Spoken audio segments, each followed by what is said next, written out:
m'appelle Nicolas Béder, je suis chercheur INRAE à l'UMR Pégase à Saint-Gilles et je travaille en génétique de la poule pondeuse.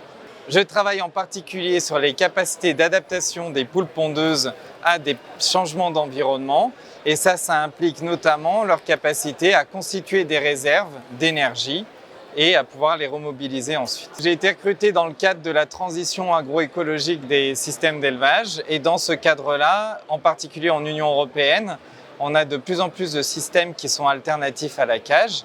D'ailleurs, il y a une initiative européenne qui impose l'interdiction des cages pour une mise en œuvre à peu près en 2027. Qui dit fin des cages dit à la fois qu'on va avoir besoin de nouveaux critères de sélection de choses qu'on ne pouvait mesurer qu'en cage. Donc j'ai deux exemples à donner. Il y a d'abord la production d'œufs. En fait, c'est pas si facile que ça de mesurer la ponte des poules quand elles sont en dehors des cages, parce que dans une cage, une poule peut pondre n'importe où dans la cage, on va récupérer l'œuf.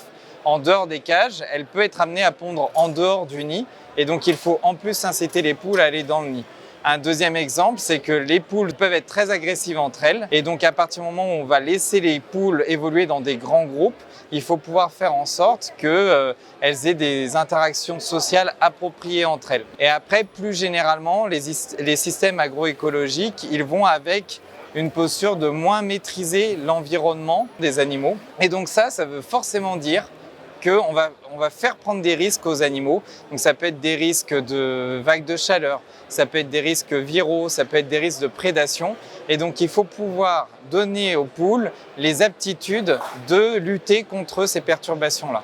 Et donc il y a une partie de la solution qui est génétique. On peut par exemple penser à la capacité des poules à résister à la chaleur ou à certaines maladies. Donc en termes de résultats, depuis 5 ans, ce qu'on a fait, c'est d'abord de regarder des indicateurs qui nous traduisaient l'état des réserves énergétiques chez les poules pondeuses. On a mis au point des techniques d'imagerie médicale qui nous permettent de savoir par une simple échographie quel est l'état des réserves énergétiques chez la poule, et donc on a étudié son déterminisme génétique.